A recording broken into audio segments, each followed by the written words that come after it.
We want to look at how we would structure opportunities for students in the bottom quartile of the economic or academic distribution. And I want you to think in terms of what we began to talk about a little this morning, these constitutional eras of our country, and what constitutional era we are in for purposes of the education of the children of the country.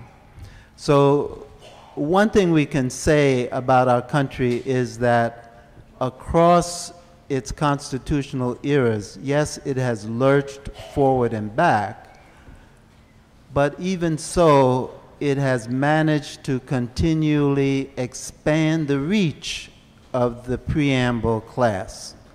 In other words, in 1787, white men, property owners, were the constitutional preamble people. And then we got with the passage of the 13th Amendment, that expands, right? And then with the women's suffrage movement, that expands again. And then with the struggle around gender issues, it expands again. So the country, whatever you want to say about it, it has found a way to keep expanding the reach. Not what the preamble says, but what it does. Who are the actual people who are the constitutional people in the country, and what does it mean, right? What are their substantive rights, right? Not the Equal Protection Clause of the 14th Amendment, but the Citizenship Clause. What does it mean to be a national citizen? I want us to reflect that in the 21st century, for purposes of their education, young people are not national citizens, right? There's no guarantee in the Constitution of the country for their education. And certainly that has got to be something that's on the table as we talk. I was on the witness stand in the spring of 1963. Kennedy was still president. Bobby Kennedy was our Attorney General. Burke Marshall was the Assistant Attorney General for Civil Rights. We had taken hundreds of sharecroppers in Greenwood down to register. And John Doe, Burke, we were arrested. John Doe, Burke got our cases removed to the Federal District Court. We bussed over the sharecroppers to Greenville. So the district court was packed with sharecroppers. John Doe was sitting in front of me. Federal District Judge Clayton leans over. What he wants to know is, why is SNCC taking illiterates down to register to vote? So sharecropper illiteracy and sharecropper education was the subtext of the right to vote. And in the second constitutional era, right, from 1875 right down to 1965, this country ran sharecropper education for the black people all across the South, right? And up until World War II, of course, most black people were in the South. Now, sharecropper education says you have been pre-assigned a certain kind of work, and so you get the education relevant to the work that you have been assigned, right? So unfortunately, that is still the case in our third era. We are still running what I think of as sharecropper education for the bottom quartile. And you can look it up in the case that the Campaign for Fiscal Equity ran in New York City, where they asked the state to give more money to the city. They got DeGrasse, a federal district judge, to agree, and Pataki, who was the governor, appealed, and a 4-judge panel wrote that no, the Constitution of the State of New York requires that we educate citizens to do two things, vote and serve on juries. And an 8th grade education is sufficient for that. New York City is already giving everybody the equivalent of an 8th grade education, and so they don't need more money. Now, one of the judges actually went further and said, look, there are a lot of low-paying jobs. And the people who work those low-paying jobs, they don't need more than an 8th grade education. So that's our 21st century version of sharecropper education, right? So the data that you want to look at is the Southern Educational Fund put out a report on education and poverty, and they have a data line in there. You look at the top economic quartile versus the bottom economic quartile for a 40-year period from 1970 to 2010, and you ask what percent got BAs, not went to college, but actually got BAs. So in 1970, 40% of the top quartile got their BAs. In 2010, 80%. It had doubled over that 40-year period. In 1970, 7% of the bottom quartile got their BAs. In 2010, 9%. It didn't budge, right? So we are a country that's lurching backwards on this issue of the education of the bottom quartile of the economic distribution and the academic distribution in our country. And so our question for the panel and for all of us is, well, what do we think, what are things that are being done and what needs to be done? How do we structure opportunities for the students in the bottom quartile of the economic and academic distribution so that they are ready for the 21st century, which is the era of knowledge work, right? And I'm going to say just one last thing, which is that we are living in the transition from industrial to information age technologies, and this transition has brought quantitative literacy on the table in the same way as reading and writing literacies were on the table last century. So those sharecroppers that the judge was asking about, they were the serfs of our industrial age. We are growing serfs in our cities, right? Any kids coming out of high school with the equivalent of an 8th grade education are bound for 21st century serfdom unless they've got some parents who have their safety web. So we're just going to open it up. We're going to ask Marion and Walt to talk with us about anything they want to on this topic, and then we're going to open up. And when you come to the mic, what we really would like, first of all, is anyone here who is working on some kind of program or strategy which is structuring opportunities for the bottom quartile, and you want to talk about that and ask a question or really help us raise what are the fundamental questions around this issue. So we have three basic tenets, and let me just start off with faith. God did not make two classes of children, and the United States should not make two classes of children, and the state of Mississippi shouldn't have two classes of children. And secondly, unfortunately, and that gets back to your constitutionalizing the right to education, we have a 50-state lottery of geography with children, and I don't believe that children in Mississippi have any less right to have a good education than children in Massachusetts or to have health care, depending on the lottery of geography. And that's one of the big, complicated difficulties.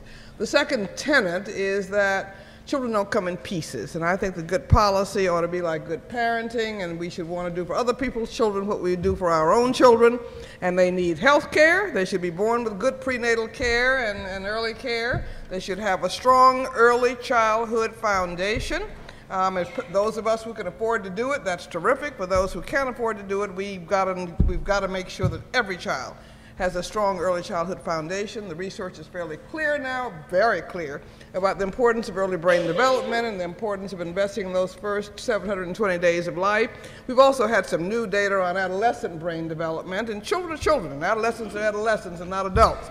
But our first big thing is to make sure that they're born healthy and that any special needs are dealt with in a timely way. That secondly, that they get a high-quality early childhood education. Everybody knows the Hart and Riesling study that's been cited around about the 30 million word interaction gap that looked at the parents, children of affluent parents and the children of poor parents, and found that by age 3 there was already a 30-word interaction gap, not talking to your children, not singing to your children. And so trying to figure out how we do that, and one of the responses at the policy level has been early Head Start, home visiting programs, which we're trying to again make universal so that they're not just there for some, and early Head Start is still reaching only 4% of the eligible children, and it must be of high quality and it should be continuous. And then we're talking about now how do we set in place, though, a high quality continuum of care from 0 through pre-kindergarten.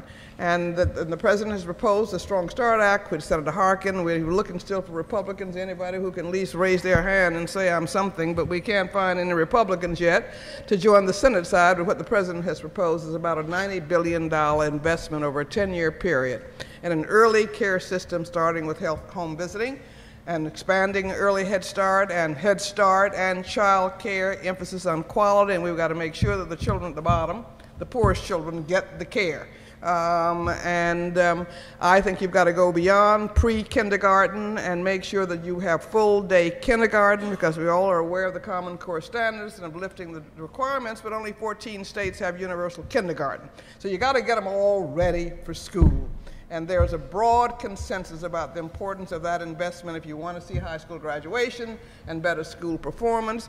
And in the new coalitions for early childhood investments are the military, because 74% of our 17 to 24-year-olds cannot get into the military because they're not literate enough, they are not healthy enough, and they often have a high incarceration rate.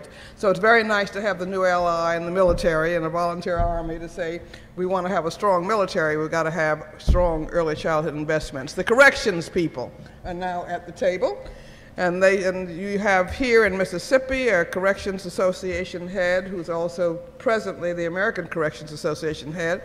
When I asked him what is the single most important thing one could do to clean out the prisons in Mississippi to prevent them being filled with people with 5th grade literacy levels, he said early childhood development. Our states are spending on average 2.5 times more per prisoner than per public school pupil. That's the dumbest investment policy we can make. And so if we are now getting the police who are coming in to say, we're the fellas you pay more later because you're not investing in early childhood. And so that's another big ally. And the business community is finally waking up to say, we got to have an educated workforce. And so they're coming in to talk about the importance of a quality early childhood system. And so I hope we will build on what the research now shows about the importance of early brain development in the early years and making sure we maximize it. And I hope we are going to not label parents as inadequate parents. Somebody just told me today about a law in Georgia that was going to punish parents who didn't talk to their children as bad parents. We should just help parents become the parents that most of them want to become. And so that quality of parent engagement is going to be very, very important. And you can't do what you don't know. If you're passing on generational problems of poverty and culture, you just need to break out of it. So we know what to do. The research, I think, is clear. We've got examples of strong, high-quality programs. We just need to put it into place everywhere. But we're going to have to go state by state. Lamar Alexander, we've got a very strong bill that's been introduced on the House side and by George Miller, and on the Senate side by Tom Harkin and others. Don't have any Republicans. We had 2 Republicans on the House side, and they are both retiring from Congress this year, so we're going to need help. But I hope you'll go to our website, look and see what it is, and we're going to have to make that a big, big priority from all of us. And one of the things I would hope is that we can begin to build consensus among advocates. We're going to work on one big policy issue at a time until we get it. And if it takes 1 year, 2 years, 3 years, 4 years, we know this foundation is crucial to really begin to change achievements in our public schools. The second thing we're trying to focus on is making sure that schools have high expectations for all children. And we've got to make the debate in our public schools about children, not about adult jobs, not about adult special interests. It's got to be about children. And we should be encouraging more young folk to go into education and education administration and see this as the profession of choice. And to make sure that we're providing incentives in this area as we do with other professions when the country has a great national security need. This is our great national security need. It is an educated population and with the first-rate teachers and administrators, and I hope we will reward that. We also just got to get bad people out of the classroom. You cannot fool children. You can have the fanciest buildings in the world, but if you don't love children, don't respect children, they will see it. And we've got to stop these school discipline problems that are school discipline policies that are going on that are suspending children at 4 and 5 from pre-K, disproportionately poor children, disproportionately children with special needs, disproportionately Black and Latina children, and are feeding them into the prison pipeline and juvenile justice system. We've got to cut it off. You should not be putting kids out of school for not coming to school. You need to find out why they're not coming to school. And for nonviolent offenses, we should be talking about alternatives to suspensions.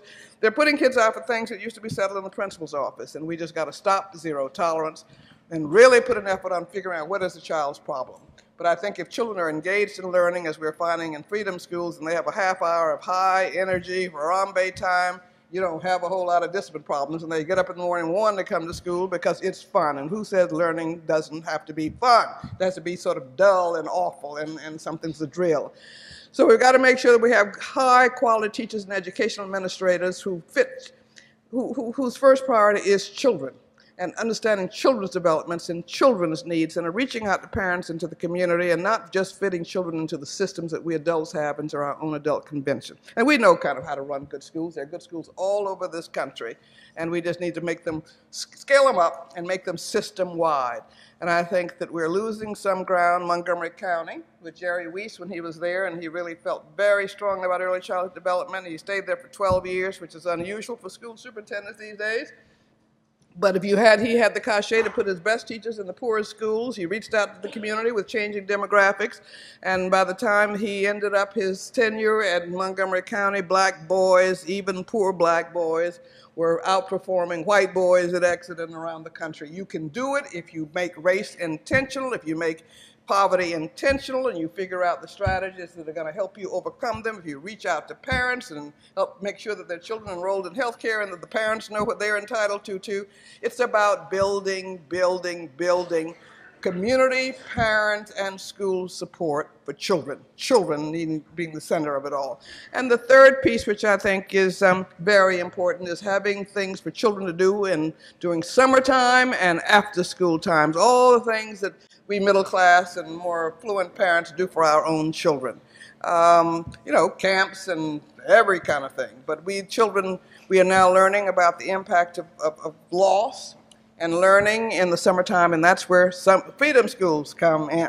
And I think there are a lot of children who don't, a lot of school systems give summer school, but they're not fun, and they're another grind. And so I hope we can begin to get freedom schools everywhere. And we've gone down to pre-K because we're finding that children are coming to school without even the basic mechanics of reading. We've been trying to teach the love of reading. And the children are excited and they're read to and it's fun as they are, then they will begin to kind of get into it. But we've got to talk about how we deal with summer learning loss and after-school learning loss and engage them and keep them off the street and make learning and just fun. And they get to see in the Freedom School movement college students from communities like them and who look like them and act like them and have full of energy. And so I just hope that we can spread this Freedom School model everywhere, which comes out of the Mississippi Summer Project of 1964. It's now a real summer integrated reading program with a focus on literacy. We're including more STEM and other things in it because we've got to do that in order to help school systems. They're in public schools, they're in churches, they're in homeless shelters, they're in juvenile detention facilities, but it's something we can all do. And I just hope that we can spread them so that children who are poor and who are mostly non-white and poor will have constructive alternatives to the streets, constant engagement. Parents come every week to workshops, and parents should be welcomed And workshops should be fun for parents as well. And when people say, why do they come to your workshops and don't come to our PTA meetings, we say because the only time they usually hear from schools is when their child has done something bad. They see their kids excited about getting up in the morning to go to freedom schools. Secondly, if they live in small rural towns and other places, we make sure that they, if they don't have transportation, we go get them. If they don't have child care and have younger children, we let them bring their babies with them. And we are also doing things that enhance them in a positive way about how they can be better for their kids. The graduation of freedom schools every year is the hottest ticket in town. They want you to come see their grandchild, come see their child. And so, again, people want to be good parents, and they want to be good grandparents. And third, we try to locate as many of these freedom schools as possible where people are, rather than having them come to where you want them to be. And so it's really important that we do that. And lastly, the college student mentors and the focus on nonviolence and then focus on empowering children and empowering parents.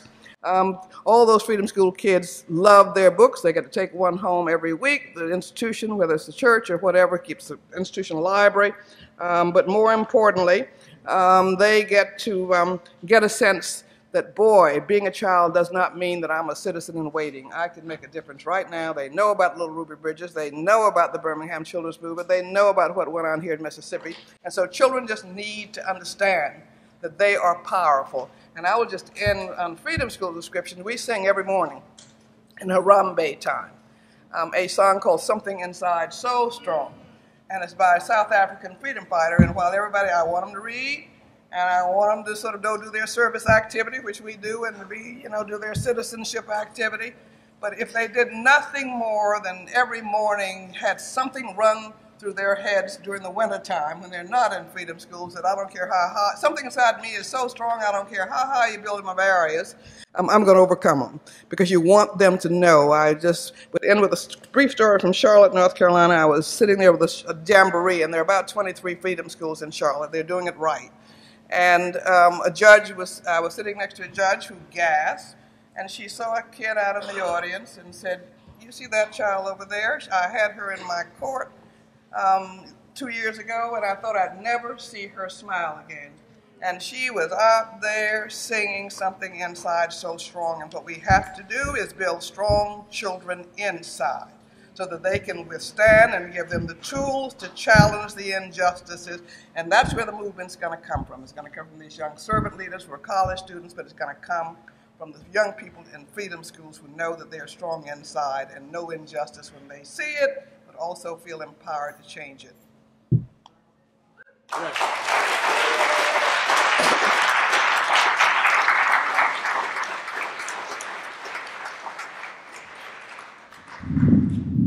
I agree. in every aspect of what you say. And they support freedom schools, and I'm deeply grateful for it. And I will say that, I've been to Haley Farm, Bob has been to Haley Farm, and we both have sung the song. And it is phenomenal, and it is inspiring. So, okay, sorry. How's that better? All right. I first want to start by saying just thank you, and a lot of thanks. Thank you to Tougaloo College, to President Beverly Hogan, and I want to thank Bob for inviting me on this panel. And I also want to thank Marion for being Marion. I'm really humbled and so gratified to be here for this solemn commemoration of the 50th anniversary of Freedom Summer. People gave so much, and so much has sprung from that time to now. There's still a lot of work to do, I know, and everyone is here to continue that effort growing and having even more and more impact in the years ahead. This is my first time in Mississippi, and Marion contacted me many months ago and said, I would like you to come down and ride a bus with me. And I said, whenever Marion asks for something, I say yes. And I have witnesses everywhere, right? So yesterday was my first day in Mississippi, and it was the day I will never forget. We rode a bus to Philadelphia. We rode a bus to Meridian. We covered, must have been 300, at least 300 miles. And it started early in the morning and went till late at night. And we went to several churches. We went to the Mount Zion Church. We went to the site where they were murdered, Schwimmer, Goodman, and Cheney. On the bus with me was not only Marion, but my colleague Mike Nettles, another colleague from ETS, John, and also Julia Cheney, and David Dennis, and 400, there was a lot of buses, over 400 wonderful young adults were with us on this trip. It was just amazing. We got to see, we went to the jail, we went to the churches, we went to, it was very moving. So I just can't tell you what that meant to me and how it opened my eyes, the sacrifice people make then and are making now to continue this, to make this country better, to have us live up to our Constitution, to do what Bob said, to broaden it for the future. So I just wanted to get that out front right away. I'm the new president of ETS. I've been there. This is my 5th month, and knock on wood, the place is still running, which I'm very pleased about. But I'm very proud to be leading an organization that's almost 70 years old, that was created for the sole purpose of advancing quality and equity in education for everyone. It was created to create opportunities for everyone, for all people, regardless of your background. That is the mission of ETS. That is the mission that I pledge will be faithful to in the past, faithful to in the now, and faithful to in the future. It's a mission that's really in line with the goals of Freedom Summer, at least part of the goals of Freedom Summer, and it's a mission that's in line with, I think, the entire civil rights movement. Marion says this all the time. Education is the civil right of our time. Education, if we can get equal education, good quality education for everyone, including the bottom quartile, is what we have to ratchet up. We will be doing a phenomenal thing obviously for all people. It's a moral thing to do, and it'll be terrific for our country. The American experience was in the past that you could pretty much, decades ago, you could with limited education, you could still get, a fairly decent job. It would be construction or factory. You could still raise a family, with a little luck and hard work, and perhaps even send a kid or two to college a long time ago. Well, as Bob said, that's changed. I mean, those jobs don't exist. The jobs of today and the jobs of tomorrow, you need far deeper skills than are currently possessed by many of the people in this country. It's to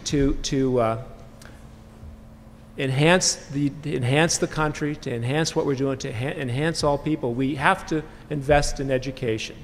We have to. What we see today is a huge, and you're all familiar, a huge gap in prosperity in this country. If you look at if you break up the U.S. population and look at it over the past many decades, and look at based upon their quartile in terms of wealth, and if you had the bottom quartile, a second, a third, and then the top. And 30, 40 years ago, they were together. I mean, if you think of my 4 fingers, they were together and they moved in time parallel and they moved upward. You get into the late 70s, the early 80s, there's just been a total bifurcation of economic prosperity. The top quartiles, we always talk about the top 1%, but it's more than that. It's the top quartiles are going way up. The bottom quartiles are either, the middle quartiles are barely staying flat, and the bottom quartiles have gone down. So, I mean, even though we're doing all this work, we're still not addressing some of the economic and needs of individuals in this country. And it is all based on education. If we don't invest in education, we're not going to fix things. The economic return on investing in education, especially early education, is better than 10%. Now, I mean, there's no investment out there that can give you that sort of return today. It's really a no-brainer that we need to invest more in education, and particularly early education, as Marion has said. if there's been a study by McKinsey group, and that study has shown that if we had closed the gap in between minority and white students decades ago, our GDP would be $500 billion larger each year. It would have, if we had closed it a decade ago, it would have been $500 billion more each year into the economy, which we could have used to spend to do other great things for this nation. But we've missed that opportunity. But it doesn't mean we can't fix that going forward. Today, as Marion said, access to early education remains, the poor don't get it. The rich get it. The affluent get access to high quality early education. I will say there is one, well, actually, when you look at and this is a statistic you cite, Marion, if you look at the readiness for school of students who get early education, the poor students who don't get it, less than 50% of them are ready for school. But the affluent kids who get early education, more than 80% of them are ready to start school. Some good things that are happening is that California, just in their budget, they have a $10 million budget, and they put aside a significant proportion of that for early education for all poor students in the state of California. They have a lot. And this is a huge commitment on their part. That budget also includes, you talked about the Common Core, money to help implement the Common Core, to help students and teachers get up to speed on the new Common Core. School funding is I think, a really big issue. I think that states need to be accountable. I mean, we talk about the Constitution. Well, each state has a Constitution. And most of these states have, in their constitutions, they're supposed to provide high-quality education for all the students in their states. And many states don't live up to their own constitution around this regard. Not only do they not give enough, but they have funding that is just crazy. There's some states, about a third of the states out there, if you look at how they spend based upon the poverty level of schools. They spend more in affluent schools and less in poor schools, which is just the opposite of the need, which is crazy.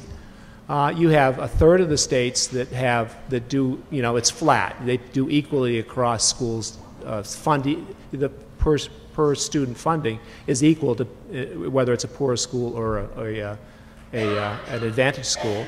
And then some states really have it right. And what they do is they give more money, much more money per student to poor schools that are not affluent, and less money to affluent schools because they don't need it. So those states have it right. The other states have it's retrograde funding. It's not only do they not give enough per student, but they spend it in the wrong places. And so there's a lot of things going on. In Mississippi here, there is a group, and it's a group, it's Better Education, Better Jobs, I think it's called. And they're working on getting a petition together. They're trying to get legislation, get something into legislation for this fall that will basically ask the state of Mississippi to fund in an appropriate way, to give more money for education and give more money for poor districts, for poor areas. They need from what I understand, about 110,000 signatures. So if you're from Mississippi, get out there and sign this petition, and then when it comes up on the ballot, you got to vote for it. This will help education if we can get funding right. There's a ton of other things that we need to be done. Marion talked about a lot of them in terms of helping the bottom quartile. I mean, teaching. We really need good teachers. We got to get rid of the bad teachers. The demographics of the nation, I think, in just a few years, 50% of the students in K through 12, more than 50%, will be minority. And well, they'll be now be the majority, right? The new majority. And right now, about 85% of the teachers are white in the K through 12 school system. There's 40% of the nation's schools that don't have one minority teacher. So these are things that we need to address going forward. I talked a little bit about early education. One thing that New Jersey has been able, I'm from New Jersey, by the way, and has been able to do is to, they've addressed the funding problem. We basically took the state to court, and for poor districts, the state now augments the school budgets to bring them up so that New Jersey has a pretty good funding formula. Because of that, they've been able to invest more in early childhood, and the data coming out of those early childhood experiences for kids is that kids coming out of these early childhood programs in New Jersey are on the same level playing field as those kids coming out of the richer districts. So you can level that playing field if you invest your funds right and then have the program set up to help the students. You know, and then I think accountability. I think accountability is hugely important, and this is, you know, whether it's the Constitution of the United States, holding ourselves to it, broadening it, making states accountable for their own constitution. It's a moral obligations that states have to make sure they fund and support education in their states. They need to set high standards. Common Core are an attempt to do that. They need to support it. They just can't say they adopt it and don't support teachers as they try to implement it. That's real important for the bottom quartile. I think you need, if you have high standards for everybody, then ensure those kids get in the bottom quartile, get to achieve those high standards.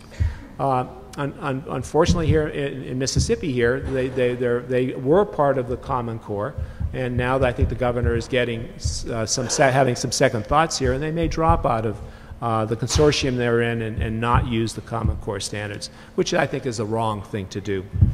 So what is ETS doing? Why is a testing guy here? You know, we do a lot of research. We're a large organization.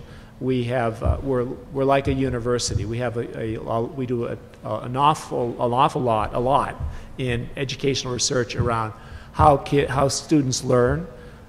We look at cognitive science. We do a lot of research around that.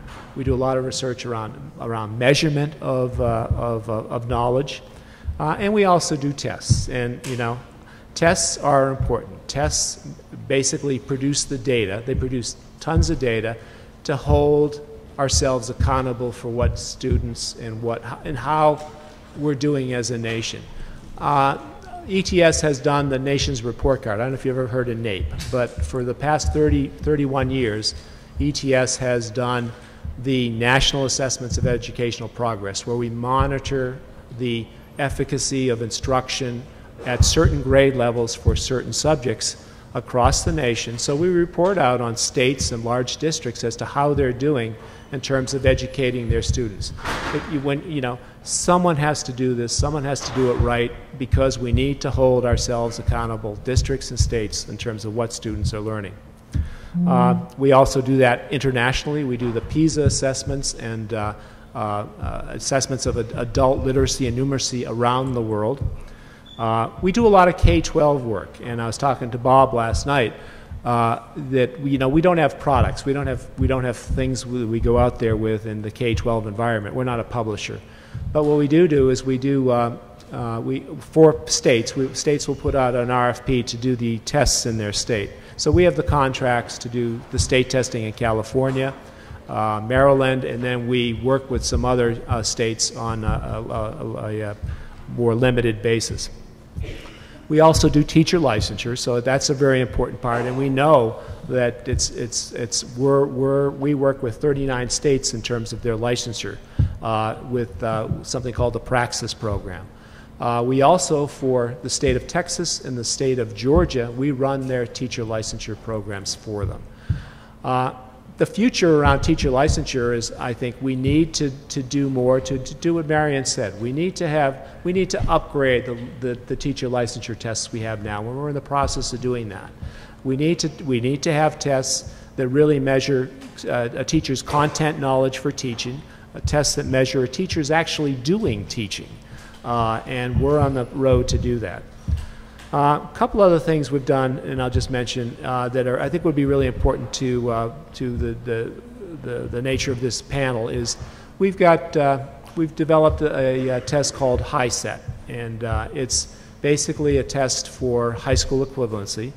and it was launched just when I started at ETS as the president. And basically, it's a test that we're making available because we are we're a not-for-profit mission organization. We're making it available at a very low cost for all students to take as many times as they want. It does compete with the GED, but it's more or less the equivalent to the GED, but it's available at about a fifth of the cost. Another, I think, new product that we're coming out with that will help identify the strengths and weaknesses of students is called Success Navigator. And it's a test of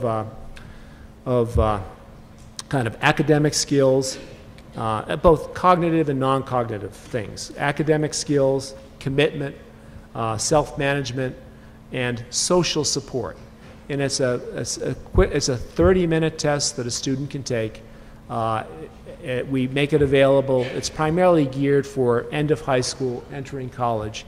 And it gives the student feedback along these dimensions. It also gives the school feedback that the student may need, doesn't have a support network at home. The student doesn't, is really not totally committed or really needs some coaching around life skills, and or they're weak in math or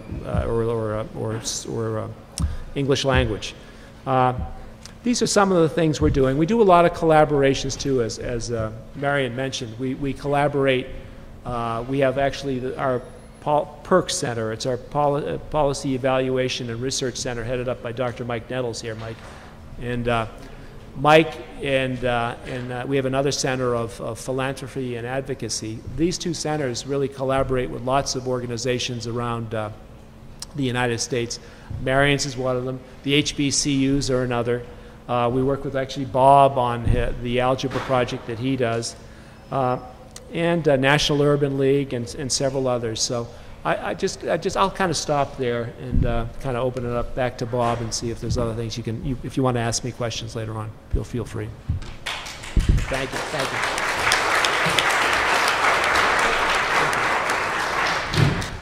So we want to open it up now, and we would like there are people in the audience who are also participating in some kind of programs that deal with structured opportunities for the bottom quartile, and maybe who have suggestions about what the right questions are that we should be asking ourselves, and what is it where are we going to find areas of agreement about how to tackle this problem. So there's a mic up here.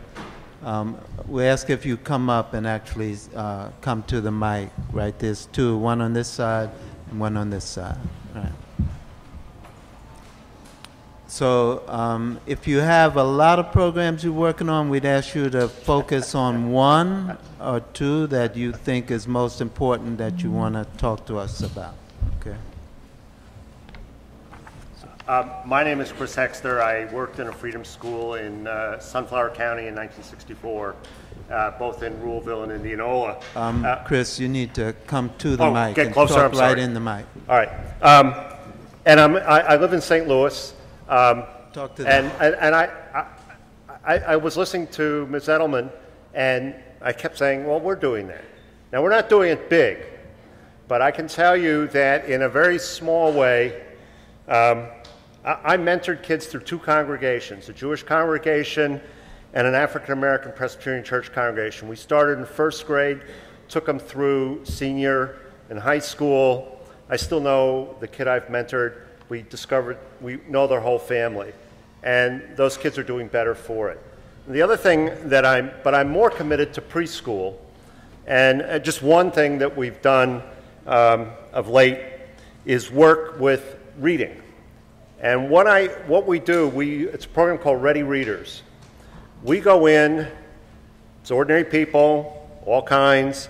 I go in, I've done it for 5 or 6 years. I go into a class once a week, read a book. It becomes a way to act. I mean, for the reader, it's a huge fun because you have complete freedom, because kids love it. And we show, you know, they get to hold the book. Now, I've learned over 5 years, I start with very simple and build up to books with concepts. So I begin with a very elemental Dr. Seuss book. I end with a book called The Black Snowman, if anybody knows it. And I end up having the kids, I got a book from the kids at the end of the school year with all of them wearing, this is sort of embarrassing to blank out of it, but wearing the scarf. And it was just a wonderful booklet. The kids love the process. So I'm committed to finding ways to doing those things, given the Constitution issue that Bob talked about. I think we're in a retrenchment period. I don't see great government coming out of the federal government or many state governments. And I think we have to develop the way the project did, of ordinary people figuring out ways to make public education work better by pushing on it every which way. And this is one of the ways to do it. So I'm going to ask, when you talk, don't talk to us. So talk to the audience. And you're talking, what we're trying to do is get a conversation going and thinking going about what our problems are and what are our structured ways of addressing these problems. So talk to the audience and see whether they are agreeing with you or not, right? Yes, my name is Willie Blue. I'm a product of Freedom School, and I didn't get there until I was in my early 20s, and I'm concerned about the dropout, the horrendous dropout rate. I think we should do something about people that have dropped out of school, and I think Freedom School for 18 to 35-year-olds, I think we need to address that, unless we just going to forget that age group and start with the kindergarten. But I think that they are worth saving. We can't save them all, but we can save some if we address this issue. And if anybody's interested in 18 to 35-year-old freedom schools, I'd like to have a conversation on that. Thank you very much.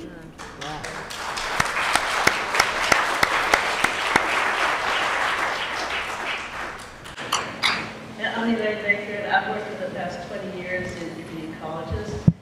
And what I see now is there's an assault on access in our country.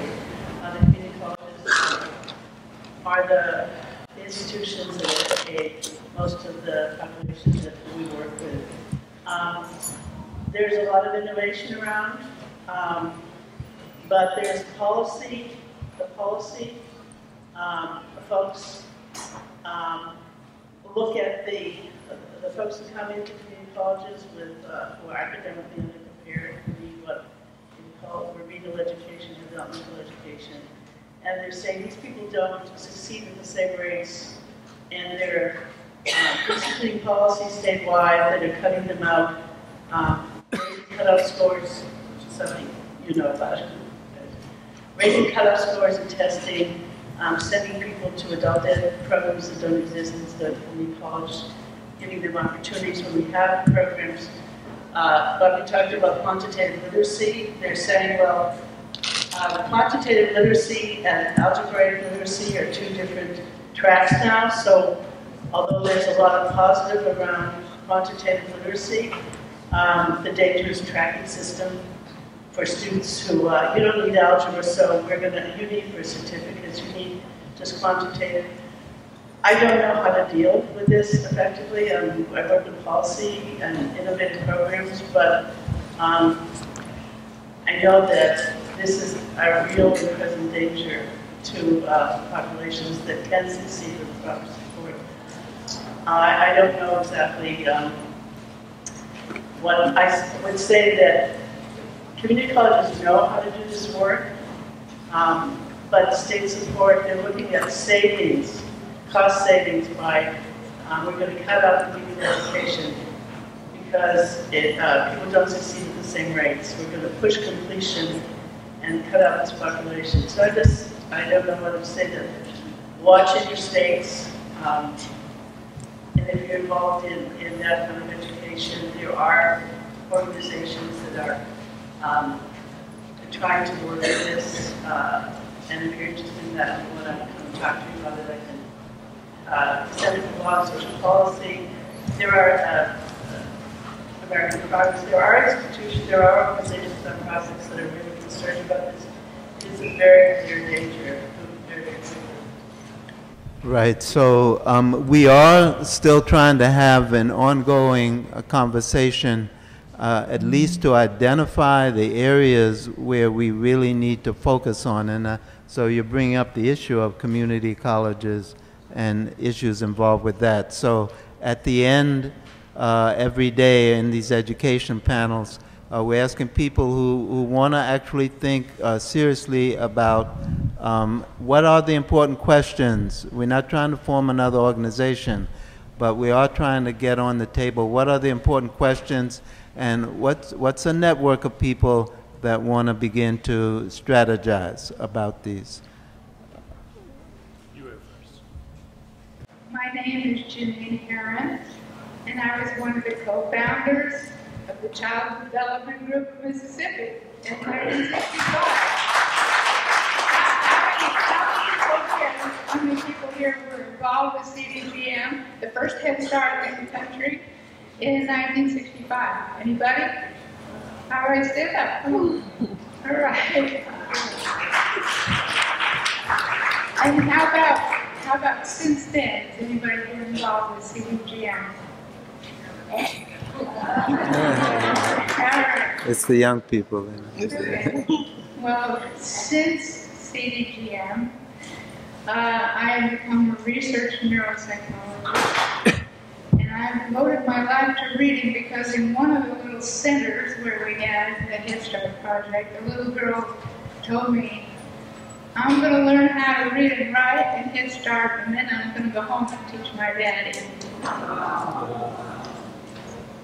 So, 40 years of reading research, I was very interested in how the brain learns to read, and I spent time at UC San Francisco studying the brain and reading difficulties, and then I've gone on to do research with the National Institute of Child Health and Human Development. And really a lot has been learned about how children learn to read or don't learn to read. And it's not a problem that's just located in the lower quartile, although it's most serious there, but it's across the board. And we know from AGS and the NAEP studies that 2/3 of our fourth graders across the board cannot read at grade level, and 1/3 are reading below basic. Am I correct? Yes. Across the board. That's in rich schools and poor schools. And as far as the PISA scores are concerned, the United States of America is 23rd, actually 24th in the world in teaching reading. It's disgraceful. It's shameful. How did that happen? Well, what has happened over the years after Noah Webster was teaching children to learn how to segment words and break them into their sounds, like the word cat has cat, and those sounds are linked to letters. Well, in 1890, just in the black population, 57% of kids couldn't read. But after Noah Webster started teaching kids to read, in the 1930, only 16% of black children were not able to read. And then some smart-ass educators like Horace Mann and John Dewey came along and said, oh, children can learn to read just by memorizing the visual appearance of words. And lo and behold, that's what's taken hold of this country, and that's why our children can't read. And we need to go back to those early, and now in 2009, 53% of black children were not able to read across the board, and you've heard what Marianne says about Mississippi. So what are we going to do about reading? We really have to start at the top, which is teacher training institutions, because they are doing a dreadful job of teaching teachers how to teach reading. There's another testing institution, I'm so glad you're getting into licensure. because the National Center for Teacher Quality has been doing teacher assessments, and they have found teachers score 52% on a test of teacher knowledge assessment. They're doing very poorly.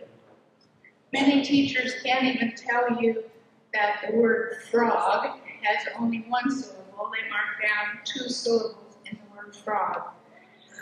So it's very basic things like that about the structure of the English language, about phonology, about morphology, that teachers need to learn. And when Marion talks about quality early development program, the key word is quality. Because we can have all the centers in the world, and if we keep teaching children to recognize words by their visual appearance instead of analyzing the sounds of the words and learning what's called phoneme awareness and phonics, those are the skills that are most missing, most dramatically missing in kids who struggle to read. So I would suggest that we start from the bottom and the top, get those licensure tests going, and make sure that our teachers know how to teach reading, and then start at the bottom with those workshops that we're using for the Freedom Schools and teaching parents and so on, to go back to that very basic thing. It's not that hard to teach children how to break a word into its sounds and then link the letters to the sounds, because they're developing neural pathways in the left side of the brain instead of the right side of the brain. And it's the kids that are struggling to read are using the right side of the brain, which is good at pattern recognition. That's what we're teaching them to do, is to recognize the patterns of the words rather than to analyze the sound of the words. And thank you, Dee. So please, when you go home, tell everybody this, and let's see And what we thank can you, do Jean.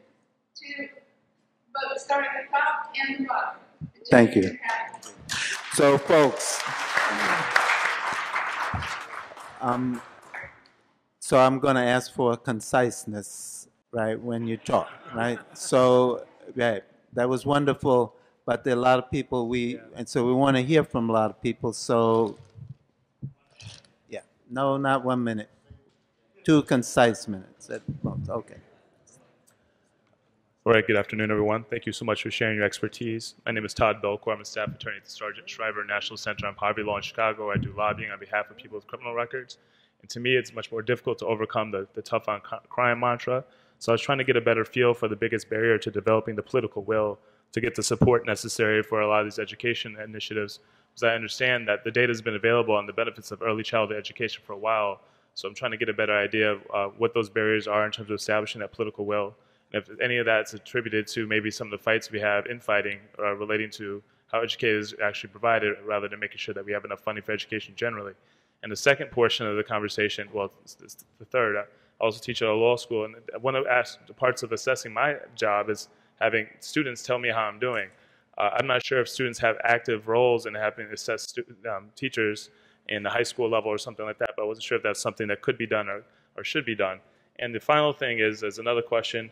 I saw a young lady playing a mathematical game here on her phone a bit ago. I was wondering what sort of efforts are going on now to link the addiction to social media to educational things. So like, in order to get 30 minutes on Twitter, you need to do 30 minutes of a math game or something like that. If there's some, it sounds funny, but if there's something that could be done working with these social media outlets, in order for people to get access to these sorts of Facebook, social media outlets, they have to do something that may enrich their brain at the same time.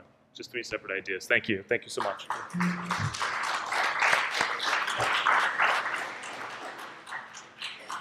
My name is Jay Gillen. I work as a school teacher in Baltimore City High Schools, and also I work with the Baltimore Algebra Project. And the Baltimore Algebra Project has a structure that allows young people in high school and recent graduates to teach and learn from each other as a way of strengthening student learning culture within school, and also as a way of providing employment for young people. So they are about 1,000 youngsters have earned $2.5 million teaching each other math and organizing skills over the past 12 years. And a lot of that money has come from contracts that they've negotiated with the school system to provide the tutoring services.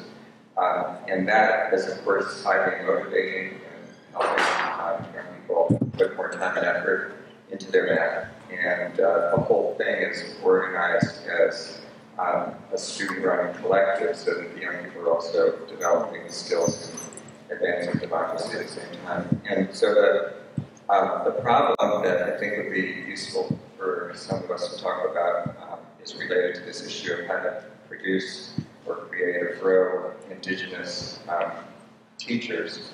And I think it's people that know the culture because they come out of the culture of the student.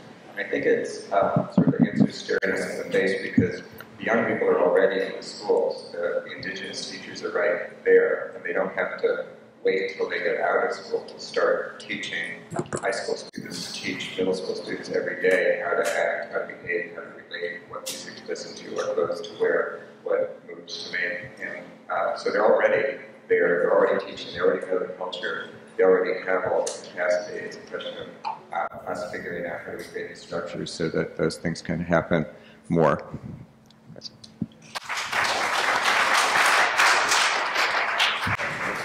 Hi everyone, my name is Crystal Clemens and I am a professor at Florida A&M University. And I teach teachers how to teach. I teach social studies methods to elementary and secondary education majors. I'm also a product of the Freedom Schools. I was in One Church, One School Freedom School in Chicago, left there, and then I started my own Freedom School, CDF Freedom School, the Durham Freedom School from North Carolina Central University. And one of the things that we did there was we did a hip-hop inspired afternoon curriculum. And I think that really helped because one of the things that we haven't talked about is teaching teachers cultural competencies. And when we did the Freedom Schools in Durham, we had pre-service teachers from Duke and UNC come to our Freedom School site and learn about cultural competency. And so in the Freedom School setting, you're smart already. You don't need to pass any test to be told that you're smart. And so when those pre-service teachers saw that, they were able to take that information and put it back into the North Carolina public school system. And even when I teach my pre-service teachers now at FAMU, my students are always so amazed because I'm so excited when I show them footage of when I used to teach at a Freedom School, because we have to show our teachers that our children are smart. And if we don't do that, then the teachers are not going to be motivated to teach. And so Freedom School changed my life. I wouldn't have a doctorate if it wasn't for our Freedom School. So I'm thankful for the Freedom Schools, and I think the more that we can link pre-service education programs, whether it's at FAMU, DePaul, Spelman, with a Freedom School model. You have to see that model before you go into your public school classroom. You will then be empowered to see that our students can learn no matter what color, no matter what ability, no matter where they come from. So thank you all.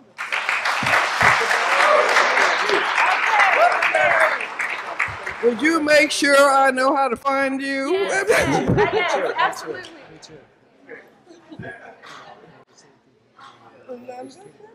My name is Bee Young. I was also here in '64, and I, along with my colleague Sterling Stuckey, wrote the Amistad case, which is part of the Freedom School curriculum. And for like so many of you other veterans, I've devoted my life to making changes, particularly in education over these 50 years. And I've been working with school districts, superintendents, particularly the leaders, and charter schools, which have CEOs, who want to make a commitment to change. And we have an organization called Collaboration for Educational Equity and Cultural Responsiveness, which fits perfectly into what she was just talking about. And what we're working with is helping the superintendent to take a journey of looking at equity and not a quick fix. So many times you can get called in to do a workshop, but it's a quick fix. It will not make the change. So a systemic journey of looking at the current culture, what needs to change, and then creating the teacher education and the commitment. So we have actually, in many school districts, created opportunities and demonstrated that the Black and Latinos achievement scores can rise and do rise when they get that kind of attention. And in those school districts which are integrated, the white parents are most concerned that when we do this, their children will be left out. The reality is that we've proven it over and over again, that when you give this kind of attention and help the teachers understand their unconscious biases, their unconscious assumptions that these kids can't learn, and to know that they can achieve and must achieve, the white kids' scores go up too. So we're seeing these scores rising and more people wanting to take a journey of cultural responsiveness and equity. And I'd love to talk to anybody else who would like to join that. Thank you.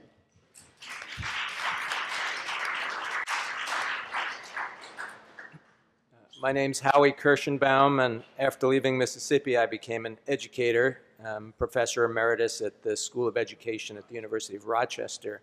And two quick points. Testing can be part of the solution, but it can also be part of the problem. And I think we've gone in a direction in recent years of testing too often, testing too narrowly, and making test results too important, both for children and teacher evaluation.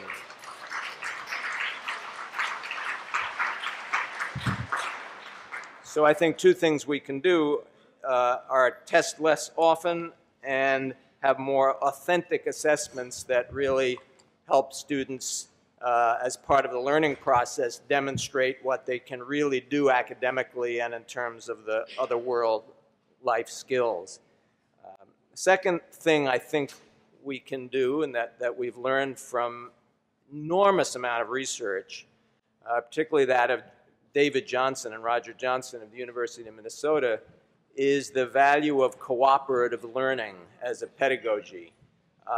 They have done literally hundreds and hundreds of studies demonstrating that when individuals, children, adults, are put into a group where each person's contribution is necessary for the success and the achievement of the group's goal. So it's not simply putting people into groups, it's structuring the groups so that they need to work interdependently.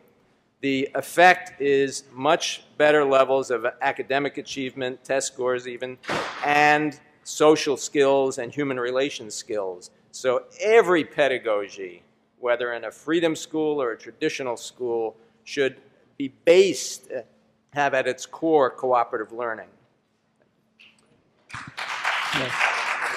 I just want to add from the ETS side, we certainly agree about the misuse of testing and testing too much and testing inappropriately. And that's part of what we try and stand behind is the appropriate use of high-quality tests that measure what you want to know about students and not constrain things. So, thank you. Hi, I'm Steve Bingham, and I'm from San Francisco, and I wanted to say two brief comments. One to segue off of something the gentleman just said about cooperative learning.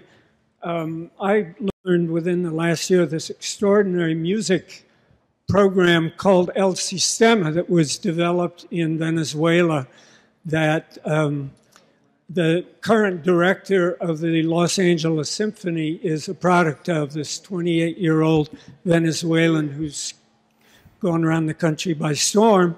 And it's a cooperative learning process in schools all over Venezuela. It puts in over $100 million into it. And it's precisely the point the gentleman made that all of the kids learn to play music by playing in an orchestra. So they learn to cooperate. They learn to help each other because they're at different levels. They even begin without real instruments. They have these papier-mâché instruments and they just whistle. And I've seen the local one in San Rafael. It's an extraordinary experience that I just think deserves to get some attention in this country in terms of the educational system. Second point I wanted to make briefly was that I want to make sure that we don't stay in silos. And I like the way that Marion this morning and other people keep saying, let's watch out for the silos. And when you organize an educational panel, inevitably there's a little bit of silo. I'm a welfare law expert from a legal aid program in San Francisco. And so my clients come in without any money and eviction and all kinds of things going on. And we don't do education work, which is a problem with a lot of legal aid programs, but we're trying to help people whose kids are having to learn because when they have a hungry stomach and they don't have health care. And one of the points you were making was about that. And one of the things, just to try to think concretely, teachers could become change agents in that respect, like motor voter and that. You know, you go in to pay your license thing and they ask you if you're registered to vote. Well, why couldn't teachers make sure that everybody who is entitled to food, or not even ask, just hand out food stamp applications if you work in a low-income school? One of the biggest scandals in this country, that's a shame, we have a program, food stamps. There's millions of low-income people who never access it because they have not been connected to it in one way or another. Schools should think more about how they're part of and need to help with the problems that their kids have outside of the school. Steve. And that's just one concrete way that might happen. Okay, Thanks. So young people, we only have a few minutes left, so we're going to ask you to be concise. 1 minute. Everybody up here. My name is John Dew. I'm a Florida attorney. I'm still at work. I gave a report for where do we go from here in furthering the movement to Bob Moses. And if you want a copy of the report, you can see me anytime in the next 3 days. I'm at work because 50 years later, we have the problem of the 25%. I just came from a conference next door dealing with what law students can do. So, Marion, I know Freedom Schools is what you've been talking about, but I read about Freedom Schools from Lynn Holt's book, you know, The Summer That Never Ended. I apologize. That's where I learned it. And hopefully we can have a Freedom Law School concept similar to that, using law students and young people. So if you want to see my report dealing to where we go from here, you can see me. Thank you. I'm still at work. I'm going to see Donald Jones Monday, who arrested me. You know, thank you, Bob Moses, whose father was head of the white Ku Klux Klan. But that's another story. Okay. Hi, everybody. Hey, thank you, panelists. So my name is Kaylin Wheeler. Thanks. I'm from New York City. I'm currently at Hunter getting my master's in education to become a school counselor. And I have my friend. Hi, I'm Aisha. I'm also from New York City, currently working with lots of young people around policing and educational justice issues. We're collaborating. So, full disclosure, I'm kind of nervous. I'm going to go against the grain a little bit here, but that's what we're here for, right? So, a couple comments, questions, concerns about standardized testing and private companies getting involved in our education system. So my first question about standardized tests is how well are they really evaluating learning? Because from my understanding, we're talking about the bottom quartile here, and research shows that they're biased against that very population of students that we're here to be talking about. Second of all, even if we did get that quartile of students achieving on these tests, what are these tests measuring? What do we consider education? How is the Common Core curriculum related to the Freedom School curriculum that we're talking about? Because how I see it in New York, they're not. The reason we need Freedom Schools is because the Common Core isn't doing it. Then secondly, ETS and other companies play a role in kind of this movement we're seeing towards the privatization of education, and we're seeing more and more of our what was previously publicly managed getting contracted out to private companies, and those private companies are also often in the same room as our legislators coming up with educational policy. So I'm concerned about the connections between profit in education and how that's affecting the policy that's coming out.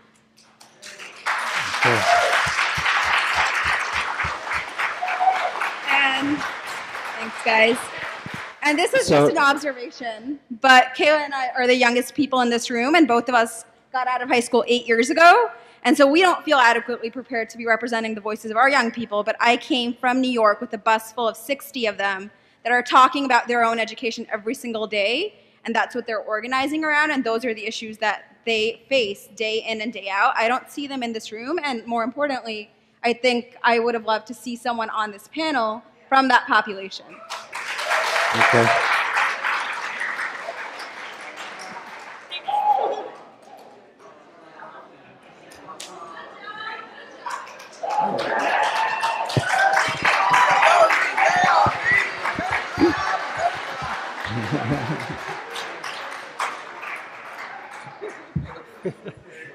Good afternoon, everybody. So you have to really hurry up because the next panel is coming up 3:45 and it's now 3:38. So just you only have a minute or so. Yeah.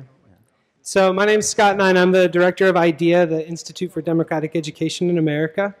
And to be concise about it, I think 4 problems. One of them is this question of political will, or as these young women just reminded us, who has influence. There's a significant influence gap of the country. Common Core is just an example. It was launched 4.5 years ago, and for most of us, it arrived in your lives about 6 months ago. We have to figure out how to close that gap. I think that's a pivotal question. The next one is, how do we see reality as clear as possible? It's not just about privatization. It's also about what kids are getting access to, what types of personalized learning environments, walking away from commitments to place-based community. It's about huge amounts of private capital coming in from hedge fund companies to create public charter schools, while at the exact same time, communities and parents are creating charter schools like El Puente in New York that are completely grassroots-held community responses. It's very complicated to understand, and we use very simplistic narrative instead of thinking about the values that we want. We talked about silos a little bit, so I won't say that. And the last one is we have to have a much bigger imagination. Dr. Harding, who passed away a few weeks ago, was fond of saying that we're all citizens of an education system that does not yet exist. And I think that we have to have a much less incremental conversation and talk about what is a quality education today and in the next 25 years. It's not the same thing it was 25 years ago. The questions I'd encourage people to ask is, what's the story you currently tell about education?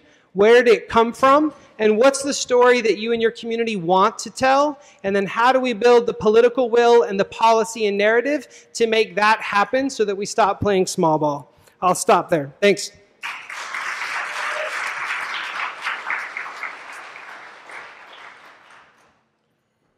Good afternoon, everybody. My name is Troy LaRaviere. I am from Chicago. I'm a principal on the north side of Chicago. I live on the south side of Chicago. My understanding is the question is about raising and creating opportunities for students who are in the bottom quartile. And it's my understanding that the bottom quartile's results are the result of the fact that they go to school in systems that produce those results. So there's an important thing we have to do in terms of focusing on those systems and the things that work in those systems for certain groups of students and against other groups of students. I should also say before I go on, I am the principal of the highest performing neighborhood school in the city of Chicago. When I got there, it was the 4th highest performing neighborhood school in the city of Chicago, and immediately it was clear what was keeping it from being the highest. They had this 2-track system, a gifted track and a regular track. They were creating their own achievement gap by having a curriculum gap. So we got rid of that. And in 2 years, we went from 79% meets standards to 89%, the highest in the city for reading achievement on the state exam. And so the reforms that are coming down from City Hall, however, Mayor Rahm Emanuel, his handpicked CEO, every single one of them is the exact opposite of what we did to get our school where it is. And those reforms are systemic reforms. They're system reforms that are getting repeated and replicated all over the United States that are going to worsen the results for the bottom quartile. And so some principals in Chicago have gotten together and began to create this platform so that we can affect public opinion. Because in the end, we're putting people in office who are creating these systems, who are making these systems worse. And so we've looked at the research. And some of the best research that we've seen actually comes from a request made by our Secretary of Education, Arne Duncan. In 2010, Arne Duncan sat down with the folks who do PISA, the study that we came in 24th on, and said, what are these high-performing countries doing? And so they put a study together. It's called, they contracted the National Association for Education and the Economy, excuse me.